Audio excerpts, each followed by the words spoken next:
Good evening, my name is KG और आज हम पढ़ रहे हैं एक बहुत ही इंपॉर्टेंट टॉपिक जो एग्ज़ाम टाइम में सबसे ज़्यादा पूछा जाता है कि सर एग्ज़ाम प्रिपरेशन स्ट्रेटेजी क्या रहेगी, किस तरीके से हम एग्ज़ाम के लिए प्रिपेयर करेंगे, क्या थोड़ा सा बता सकते हैं आप? बिल्कुल बताएंगे। तो स्टार्ट करते हैं, क्या क्या प्रॉब्लम्स हमें क्रिएट होंगी और उनके क्या क्या सॉल्यूशन होंगे। सबसे पहले जो प्रॉब्लम क्रिएट होती है बच्चों के माइंड में वो ये है कि सर पढ़ने में कोई इंटरेस्ट नहीं है, पढ़ने का मन ही नहीं करता, क्या करें? तो बेटा, पढ़ने का जब मन नहीं करेगा तो नंबर आएंगे कैसे? तो सॉल्यूशन क्या यूज़ कर सकते हैं? देखिए ध्यान से, पहले कॉन्फिडेंट रहिए, बी कॉन्फिडेंट। आप कर सकते हैं, कोई प्रॉब्लम नहीं है, हर बच्चे के अंदर टैलेंट होता है, हर बच्चा कुछ ना कुछ कर सकता है। आप कोई ऐसे बुरे नहीं हो कि आपको कुछ नहीं आएगा, बाकी सब बच्चों को आ जाएगा, आपको भी आएगा, आप मेहनत करेंगे तो सब कुछ पॉसिबल है। डोंट लूज़ होप, कभी भी होप मत खोइए कि आप कुछ नहीं कर सकते लाइफ में, आप बहुत कुछ कर सकते हैं। जैसे मैंने यहाँ पे लाइन लिखी हुई है, you can do that no one can do. आप वो कर सकते हैं जो कोई नहीं कर सकता। आपके अंदर भी टैलेंट है, आप भी कर सकते हैं, आपका भी मन करेगा। तो करेंगे क्या, किस तरीके से करेंगे? स्टार्ट नाउ, अभी से स्टार्ट करिए। आप अभी से भी शुरुआत करेंगे तो भी अच्छे मार्क्स लेके आ सकते हैं। आप लास्ट टाइम पे भी पढ़ेंगे तो भी आपका मार्क्स अच्छे आने का पूरा पूरा चांस है। तो अब स्टार्ट करेंगे तो सर स्टार्टिंग में नहीं होते हैं क्वेश्चन, कोई नहीं, ट्राई कीजिए सोल्व करने की, क्वेश्चंस को सोल्व करने की ट्राई कीजिए। आप दीजिए जी, क्वेश्चन सोल्व कीजिए। कुछ क्वेश्चंस होंगे, मान लीजिए 10 क्वेश्चन कर रहे हो, 3 हो रहे हैं तो भी अच्छी बात है। पहले तो आपसे एक भी नहीं हो रहा था, अभी आप ट्राई करेंगे तो कुछ तो होंगे। अब 3 करेंगे तो 5 भी करेंगे, 7 भी होंगे, टाइम लगेगा थोड़ा सा। ठीक है, अब ज़्यादा टाइम तो नहीं है, लेकिन जितना टाइम है उसमें जितना हमसे हो पाएगा उतना हम कर लेंगे। ठीक है। प्रॉब्लम्स, नेक्स्ट प्रॉब्लम जो क्रिएट होती है वो क्या है कि I feel bored during study. Sir पढ़ते पढ़ते ना बोर हो जाते हैं काफ़ी, बहुत ज़्यादा पढ़ लेते हैं, कुछ पढ़ लेंगे, 1 घंटे पढ़ लेंगे, 2 पढ़ लेंगे, कितनी देर पढ़ेंगे, पढ़ते पढ़ते बोर हो जाते हैं। उसके लिए क्या टिप हो सकती है, कोई सॉल्यूशन हो सकते हैं? जैसे मेरा जो सॉल्यूशन जो मैं यूज़ करता हूँ, यूज़ 50-10 रूल। 50-10 रूल क्या है कि 50 मिनट स्टडी किया हमने, 10 मिनट का ब्रेक ले लिया। अब 10 मिनट के ब्रेक में ना ये मत करना कि फ़ोन चलाने बैठ गए, रील स्क्रॉल करने लग गए। अब फिर अगर 10 मिनट के चक्कर में रील स्क्रॉल करोगे, इंस्टाग्राम वगैरह चलाने लग गए, बेटा काफ़ी टाइम लग जाएगा। कब 1.5 घंटा निकल गया पता ही नहीं चलेगा।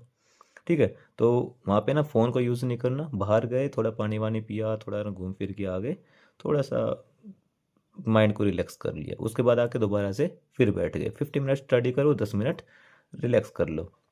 दूसरा पॉइंट क्या कर सकते हैं sir, change the topic every hour, या फिर क्या कर सकते हो, चेंज सब्जेक्ट एवरी आवर। अगर एक ही टॉपिक का मतलब एक पेपर चल रहे हैं, अभी तो एग्जाम चल रहे हैं, तो उस टाइम पे क्या है कि आप तो एक ही सब्जेक्ट रहेगा तो उसमें क्या रहेंगे, आप टॉपिक को चेंज कर सकते हो हर घंटे के हिसाब से। जैसे अब मैं मैंचुरेशन पढ़ रहा हूँ, ठीक है, बोर हो गया, चलो अब दूसरा क्या करता हूँ, दूसरा टॉपिक अब मैं ज्योमेट्री का स्टार्ट कर देता हूँ, फिर बोर हो गया, अलजेब्रा स्टार्ट कर दिया। तो हर घंटे में जब टॉपिक चेंज करता रहूँगा, थोड़ा थोड़ा पोर्शन करके, तो फिर मेरे को ना बोरिंग फील नहीं होगा। ठीक है, कुछ टॉपिक्स होते हैं जिसमें बोर होते हैं, कुछ टॉपिक्स होते हैं जिसमें बोर नहीं होते हैं।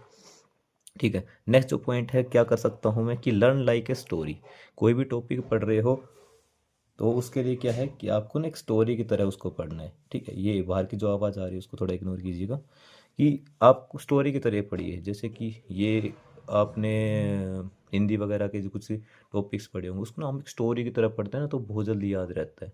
ठीक है, मैं भी पढ़ाता हूँ, जब आपको पढ़ाता हूँ तो आपने देखा होगा कि उस टाइम पे मैं एक स्टोरी की तरह उस चीज़ को रिलेट कर देता हूँ। फॉर एग्जांपल, मेरे को अगर मैंचुरेशन पढ़ाना है तो मैंचुरेशन पढ़ाना है तो मैं क्या करता हूँ, उसको एक फील्ड से रिलेट कर देता हूँ, या फिर आपके एग्जाम्पल बनाए तो रूम का एग्जाम्पल ले लेता हूँ। एक स्टोरी क्रिएट करना, उस स्टोरी की तरह पढ़ोगे ना कि ऐसे हो सकता है, ये होगा तो क्या होगा, तो उस तरीके से आपको वो टॉपिक जल्दी समझ में आएगा, जल्दी याद हो जाएगा, बोर भी फील नहीं करोगे। ठीक है, नेक्स्ट जो हम क्या कर सकते हैं tip, learn formula like a song. Song की तरह याद करना, जैसे हम याद करते थे बचपन में, दो एकम दो, दो दूनी चार, दो तिया छः, तो सॉन्ग की तरह याद करो। ठीक है, उस तरीके से सॉन्ग की तरह याद करोगे या लाइनर्स की तरह याद करोगे ना, राइम बना दोगे उस चीज़ की, तो फॉर्मूला जल्दी याद होंगे। फॉर एग्जांपल, मेरे को अगर मान लो एरिया याद करना, एरिया ऑफ रोम्बस, तो एरिया ऑफ रोम्बस क्या होगा भाई, 1/2 होगा, मल्टीप्लाई में D1 होगा, मल्टीप्लाई में D2 होगा। ठीक है, इस तरीके से आप याद कर सकते हैं। प्रॉब्लम नेक्स्ट क्या रेज होती है हमारे पास, क्या I forget everything when I see the exam paper. जब पेपर में बैठता हूँ तो मैं सारी चीज़ें भूल जाता हूँ, घर पे याद करके जाता हूँ, तो उसकी सर क्या सॉल्यूशन हो सकता है? बेटा वहाँ पे ना आप ये जो चीज़ बोल रहे हो कि मैं याद करके जाता हूँ भूल जाता हूँ, वो आप रट्टा लगा के जाते हो उस चीज़ का। मेन पॉइंट तो यही है कि रट्टा लगाते हो कि फटाफट से ना बोल बोल के बार बार रिपीट करके याद करना। उसका सॉल्यूशन क्या कर सकते हो, प्रैक्टिस कीजिए रफ नोटबुक के अंदर। ठीक है। रफ नोटबुक के अंदर किस तरीके से प्रैक्टिस करेंगे आप? जैसे कि आपको जो आपने फेयर नोटबुक में आंसर लिखे हुए हैं, ठीक है, फेयर नोटबुक पे आंसर लिखे हुए हैं, आपने सोल्व किए थे क्वेश्चंस, वैसे सेम टू सेम वही तरीका आपने यूज करना रफ नोटबुक में। हम क्या करते हैं, 4 लाइन का क्वेश्चन है, नोटबुक में अपनी कैलकुलेशन कैलकुलेशन कर ली, ठीक है, हो गया।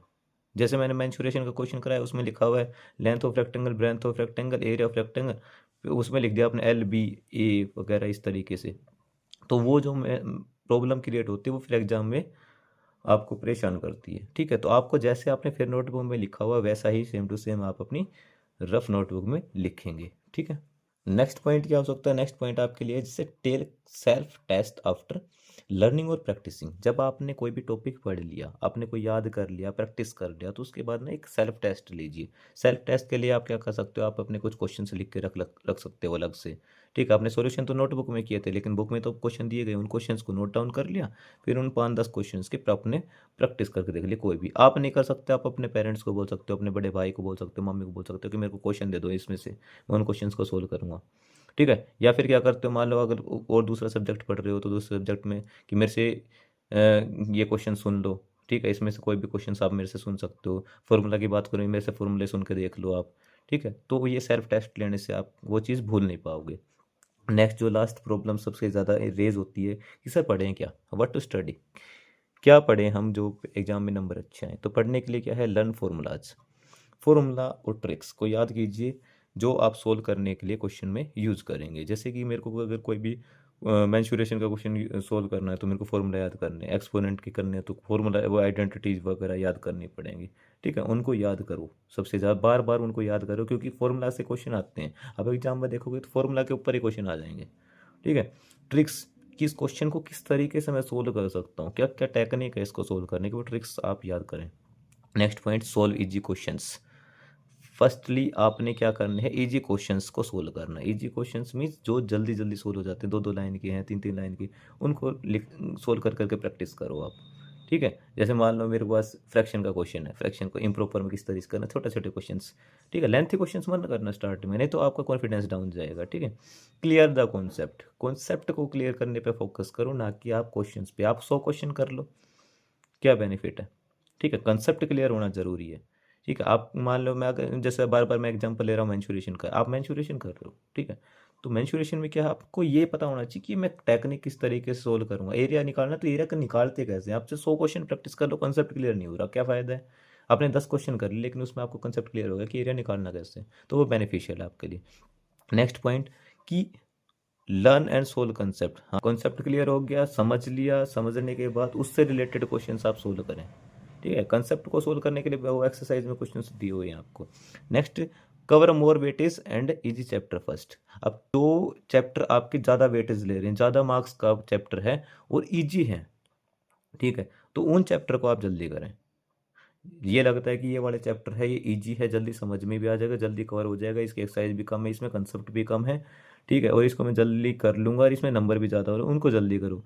ये कि एक 10-10 चैप्टर तैयार करो, 10 चैप्टर में आपके 40 नंबर आए, एक आप 5 चैप्टर करो उसमें 40 आ जाएँ, तो 5 चैप्टर करने में बेनिफिट है। ठीक है, और ईजी होने चाहिए वो, आपको मिल जाएंगे, हर हर हर क्लास में मिलते हैं, हर सब्जेक्ट में मिलते हैं। Practice NCERT exercises and examples. NCERT देखिए, आपका जो पेपर बनता है वो ज़्यादातर एनसीईआरटी से बनता है, तो एनसीईआरटी के एक्सरसाइजेस और एग्जांपल्स आप जरूर करें। कभी कभी एग्जांपल में से भी क्वेश्चन आ जाते हैं, एक्सरसाइज में से क्वेश्चन आ जाते हैं। एक्सरसाइज और एग्जाम्पल याद करना और फॉर्मूला याद करने से आपके जो बेसिक क्वेश्चन हैं, जैसे एमसीक्यूज वाले हैं, ठीक है, और आपके ट्रू फॉल्स वगैरह, ये फिर इन द ब्लैंक्स वहीं से बनते हैं, छोटे छोटे क्वेश्चन से बनते हैं। ठीक है, बाकी आपकी जो एक्स्ट्रा बुक्स वगैरह लगवाई होंगी स्कूल्स वगैरह ने, आप उनका भी हेल्प ले सकते हो। नेक्स्ट है सोल्व योर वर्कशीट्स। वर्कशीट्स आपको टीचर्स ने प्रोवाइड की हुई होगी, या आपने खुद से अपने कुछ इंपॉर्टेंट क्वेश्चन बनाए होंगे कि ये क्वेश्चन इंपॉर्टेंट बनते हैं। टीचर भी कभी कभी बता देते हैं कि बेटा बेटा ये इंपॉर्टेंट क्वेश्चन है, उनको आप जरूर प्रैक्टिस करें एग्जाम टाइम के अंदर खासकर। नेक्स्ट जो पॉइंट है मेरा, solve sample paper and PYQ. PYQ यानी प्रीवियस ईयर के जो क्वेश्चंस हैं, ठीक है, क्वेश्चन पेपर्स हैं, उनको विद टाइम बाउंडेशन, यानी कि आपने 2.5 घंटे का टाइम फिक्स करा, 3 घंटे का पेपर है तो 2.5 घंटे का टाइम फिक्स कर दिया कि मेरे को 2.5 घंटे में पेपर सोल्व करना है। तो जैसे एक के बैठ जाइए कि भाई मेरा कल पेपर है और मैं ये पेपर देने के लिए बैठा हुआ हूँ, और पेपर में मेरे को 2.5 घंटे में कंप्लीट करना है, तो 2.5 घंटे का टाइम बाउंडेशन लगा लो, टाइमर लगा लो कि 2.5 घंटे में पेपर करना है कंप्लीट। ठीक है, ये आप कर सकते हो। साथ के साथ ये मेरी एक पर्सनल टिप रहेगी कि आप जब भी एग्ज़ाम पे जाएँ तो कुछ स्टेशनरी का आइटम्स है वो आप ज़रूर लेके जाएँ, जैसे इरेजर हुआ, पेंसिल हुआ, शॉर्पनर, 2 ब्लू पेन होने चाहिए, कभी एक रुक जाए तो आपको प्रॉब्लम क्रिएट ना हो, खाली ना हो जाए, तो 2 नए ब्लू पेन, 1 ब्लैक पेन ज़रूर लेके जाएँ। हेडिंग बनाने के लिए ब्लैक पेन की ज़रूरत पड़ती है। पेंसिल वगैरह डायग्राम बनाने के लिए वगैरह के लिए यूज़ किए जाते हैं। व्हाइटनर, कभी कोई मिस्टेक हो जाए तो व्हाइटनर लगानी पड़ सकती है। रूलर, लाइन खींचोगे कैसे, उसके लिए रूलर की ज़रूरत पड़ेगी। स्केल को ही बोलते हैं ruler. Next compass, compass circle बनाना पड़ेगा, कंपास की ज़रूरत हो सकती है। प्रोटेक्टर, कुछ एंगल वगैरह देखने पड़ जाते हैं हमें कि भाई 70 डिग्री का एंगल देखना है तो प्रोटेक्टर की ज़रूरत पड़ती है। हाइलाइटर, कुछ चीज़ें होती हैं जो हमें हाईलाइट करनी पड़ जाती हैं, अलग से दिखानी पड़ जाती है, उसके लिए हम हाइलाइटर यूज़ कर सकते हैं। ठीक है, तो ये कुछ चीज़ें हैं, ये चीज़ आप ज़रूर लेके जाएँ अपने घर से, ताकि वहाँ पे माँगनी ना पड़े किसी से। माँगने के चक्कर में बातें करने लग जाओगे, कोई समझेगा चीटिंग कर रहा है तो आप वहाँ पे प्रॉब्लम में फँस सकते हो। इसलिए ये जो मैं अब जो आपको बता रहा हूँ, ये सारी चीज़ों का ध्यान रखें। आई होप ये चीज़ें आपको समझ में आई होंगी, तो आप अच्छा स्कोर कर पाएँगे। एक वीडियो और क्रिएट की हुई है मैंने नई एग्ज़ाम्स के ऊपर ही, कि आपको लास्ट मिनट में क्या-क्या स्ट्रैटेजी आप अपना सकते हो, वो भी आप ज़रूर देखिएगा। Thank you so much. Thank you. अगर आपको मेरी वीडियोस पसंद आती हैं, आप मेरी वीडियो से कुछ समझते हैं, देन प्लीज़ लाइक कीजिए, शेयर कीजिए, सब्सक्राइब कीजिए एंड कमेंट कीजिए। Thank you so much. Thank you so much for watching my videos.